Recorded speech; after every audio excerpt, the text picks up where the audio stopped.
कोई माबूद है ही नहीं अल्लाह के सिवा, अल्लाह के सिवा कोई मौजूद नहीं, अल्लाह के सिवा कोई मकसूद नहीं।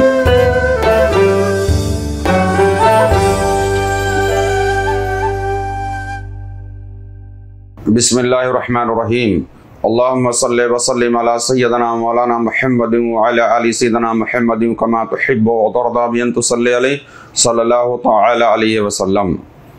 इसके पहले हमने गुफ्तगू किया आदाब ज़िक्र, वो आदाब जो ज़िक्र से पहले हैं जिनकी तादाद 5 थी। अब वो आदाब ज़िक्र जो दौरान ज़िक्र हैं जिनकी तादाद 12 है। इसके पहले जो जिक्र किए उनकी तादाद 5 थी जो जिक्र से पहले। अब वो आदाब ज़िक्र जो दौरान ज़िक्र यानी ज़िक्र के अंदर, ये 12 आदाब को आपको लिहाज रखना है, इनका ख्याल रखना है। इससे इंशाअल्लाह तबारक व तआला आप जो है पुरफैज़ ज़िक्र आपका होगा। ज़िक्र के फिज़ो बरक़ात, इसकी अनवार व तजल्लियात से आप मुकम्मल मुजल्लो अपने आप को मुनव्वर पाएंगे। अब वो आदाब जिनका दौरान ज़िक्र ख्याल रखना सालिक के लिए निहायत ही ज़रूरी और अहम है, जिनकी तफसील कुछ इस तरह है, एक के बाद दिगरे हम नंबर वाइज बताएंगे ताकि आप लोग इसको याद रखने में आप लोगों के लिए आसानी हो। पहला अदब यह है कि मुरब्बा या 2 जानू बैठना। मुरब्बा कहते हैं 4 जानों को, जैसे क्या नाम है, अक्सर आपने हमको जिक्र में बैठे हुए देखा होगा जिक्र के वीडियो में, यानी अलती पलती मार कर जिसको कहते हैं। और 2 जानू यानी अत्तहियात में जिस तरीके से बैठते हैं, यानी 2 जानू या 4 जानू। पहला अदब यह है कि दौरान जिक्र के लिए या दिगर और अज़कार जो होते हैं, जैसे जिक्र अर्रा है तो उसकी नशिस्त यानी किसी जिक्र के लिए कोई तरीका बैठने का अलग हो तो उसके अलावा, लेकिन उमूमी तौर पर जो जिक्र के आदाब है उनमें 2 जानू या 4 जानू बैठने का तरीका होता है। या मखसूस जो कोई जिक्र है, कुछ जिक्र का ना जिक्र हदादी है तो उसके लिए खड़े होकर के जिक्र किया जाता है। तो वो जिक्र जिसमें वो तरीके की कैद ना हो, उसके अलावा जितने भी अज़कार होंगे इन्हीं तरीकों पर किए जाएंगे, 2 जानू या 4 जानू बैठ करके। दूसरा नंबर अदब यह है कि दोनों हाथ को दोनों जानू के ऊपर रखना, यानी अपने दोनों हाथ को दोनों जानू पे रखना, ये अदब नंबर 2 है। तीसरा है अदब नंबर 3 है मजलिस जिक्र को खुशबूदार करना, यानी जिस मजलिस में आप जिक्र कर रहे हैं, मजलिस में हो या तन्हाई में हो, तो वहाँ कुछ खुशबूदार बखूर रोशन कर दे।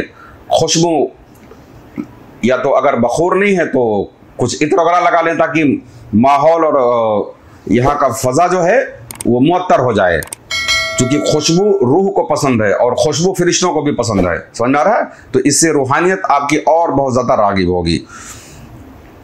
अदब नंबर 4 जो है पाको साफ लिबास पहनना, लिबास का साफ पाक होना, ये अदब नंबर जो है 4 है। अब यहाँ कोई ख्याल मत करे कि बाज जो है मजजूबीन जो उनको खुद का भी ख्याल नहीं होता तो वो अल्लाह अल्लाह कर करते हैं, अल्लाह का जिक्र करते हैं, तो उसी हाल में वो अलग चीज़ है। लेकिन जिक्र ज़हरी के लिए जहाँ मजलिस में बैठना है तो वहाँ के लिए लिबास का भी एहतमाम करें, एहतियात करें कि साफ व पाक लिबास आपका हो। अदब नंबर जो 5 है वो है जहाँ जिक्र हो वहाँ पर अंधेरा करना, यानी जब जिक्र के लिए जिस मजलिस में बैठे तो आपने अक्सर हमारी मजलिस में भी देखा होगा, अंधेरे में जिक्र करना। अंधेरे से ही रोशनी की शुरुआत होती है। तमाम उन लोगों ने जो रोशनियों की मंजिलें जिन लोगों ने तय की, वो अंधेरों से ही रोशनी शुरू होती है। यानी जाहिर के अंदर आप अंधेरा करो ताकि बातिन की रोशनी उसमें नजर आना शुरू हो जाए। यानी जहां आप जिक्र करें वहां का माहौल अगर लाइट है तो उसको बंद करके अंधेरा कर दें, अंधेरे में जिक्र करना, ताकि आपके ख्याल के जो हुजूम हैं, आपके ख्याल के अंदर हमारी आंखें ये देखती हैं तो वो हमारे दिमाग में नक्श हो जाता है। जो हम देखते हैं, सुनते हैं, महसूस करते हैं, वो उसका असर हमारी तबीयत पे पड़ता है। तो अंधेरा होना ताकि अल्लाह तबारक व तआला की तरफ हमारे अंदर एक सुय्यत कायम हो सके, इसलिए अंधेरा रखा जाए। अदब नंबर 6 जो है दोनों आंखों को बंद करना, ताकि जो जिक्र आप कर रहे हैं सिर्फ उसी के मानी और उसके मतलब पर गौर करें। जैसे ला इलाहा इल्लल्लाह कर रहे हैं तो अब जैसे कुछ जिक्र हैं जो आंख खोलकर होते हैं, उसके अलावा की बात हम कर रहे हैं। ये जो जिक्र ज़हरी हो रही है ना, जैसे मुराकबा बीनी होता है आंख खोल करके, या कुछ अस्कार के अंदर आसमान की तरफ देखना होता है तो अलग उसको छोड़ दीजिए आप। जो उमूमी तौर पर जिक्र होंगे उसके आदाब में से ये है कि दोनों आंखों को बंद रखना, है ना, दोनों आंखों को बंद रखना ताकि आपका ख्याल मुंतशिर ना हो और आपके अंदर महवियत कायम हो जाए। अदब नंबर 7 है कानों की सुराखों को अच्छी तरह बंद कर लेना ताकि बाहर की कोई भी आवाज सुनाई ना दे जो भी आप जिक्र करें, क्योंकि बाहर वो चीज को आपको बंद करना है। जैसे आंखों को बंद करना के मतलब ये है ताकि बाहर कोई चीज दिखाई ना दे, और दिखाई नहीं देगी तो जाहिर सी बात है आपके अंदर अक्सुयत आएगी, कोई आवाज दूसरे की सुनाई ना दे, है ना। तो ये कानों को भी बंद करने का सूफिया ने तरीका उसके आदाब में से है कि कोई आवाज आपके कान में बाहर के ना आने पावे ताकि आपका दिमाग अल्लाह के जिक्र से भटक कर उस तरफ ना जाए, है ना। यानी कान को बंद करने का मतलब ये है कि ताकि बाहर की कोई आवाज ना आए, ताकि अल्लाह के जिक्र में कोई आवाज मुखिल ना हो, वो दखल ना दे और आपका दिमाग उधर मुंतशिर ना हो। 8वां जो एक अहम और बहुत जरूरी आदाब में से वो ये है सूरत पीर को दिल में हाजिर रखना, यानी अपने दिल के अंदर शक्ल यार शक्ल पीर को हाजिर रखना। ये सबसे ज्यादा अहम और ज़रूरी आदाब व शराइत में से है कि शेख की शक्ल में ही ज़ाते खुदा को मुलाहिजा आपको करना है, यानी शेख का तसव्वुर आपके कल्ब के अंदर हो कि शेख आपके कल्ब के अंदर मौजूद हैं। 9वीं जो है ज़ाहिर व बातिन में सिद्क रखना, ज़ाहिर व बातिन में सिद्क रखना। सिद्क से मुराद यहाँ अपने अमल का अदम मुबालगा मुराद है, यानी आप खुद को बहुत ज़्यादा मुत्तकी और परहेजगार, मैं इतना लायकदार हूँ, मैं इतना बड़ा सूफी हूँ, है ना, ये सारी चीज़ों को आप इस मामले में मुबालगा आराई बिल्कुल ना करें। ये हमसे कमतर है, मैं उससे बरतर हूँ, इन तमाम तरह की चीज़ों से अपने आप को पाक करना ये अदब नंबर 9 है। बल्कि आपको यहाँ पर शुक्र अदा करने की ज़रूरत है। ये अल्लाह तबारक व तआला का फजल है कि उसने आपको अपने जिक्र के लिए पसंद फरमा लिया। अदब नंबर 10 इखलास रखना, यानी जो भी अमल आप करें अगर खुलूस के साथ वो अमल ना होगा तो अमल सब का सब बेकार हो जाएगा। यानी यहाँ पर मकसद ये है कि दूसरों को दिखाने के लिए नहीं करना, रिया से पाक रखना। इखलास रखने से मुराद ये है कि हम जिक्र करने आए तो लोग कहेंगे बहुत बड़े सूफी साहब हो गए, बहुत बड़े जाकिर हैं, जिक्रुल्लाह करते हैं, ये ख्याल बिल्कुल ना हो। मकसद सिर्फ यहाँ रिज़ाए इलाही हो, अल्लाह के तकर्रुब का मकसद हो, उसके सिवा कोई मकसद नहीं होना चाहिए।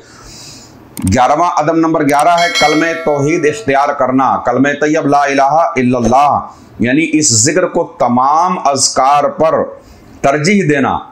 इसीलिए हुक्म है ना कि अफजलुल ज़िक्र ला इलाहा इल्लल्लाह, तमाम अज़कार में ज़िक्र ला इलाहा इल्लल्लाह ये अफजल है। तो यानी अदब नंबर 11 ये है दौरान ज़िक्र के कलमे तौहीद का इख्तियार करना। इसलिए देखो अक्सर मजालिस में सूफिया की जो जिक्र की शुरुआत होती है वो कलमे तैयब ला इलाहा इल्लल्लाह से ही शुरू किया जाता है। तो तमाम अज़कार पर इसको तरजीह देना।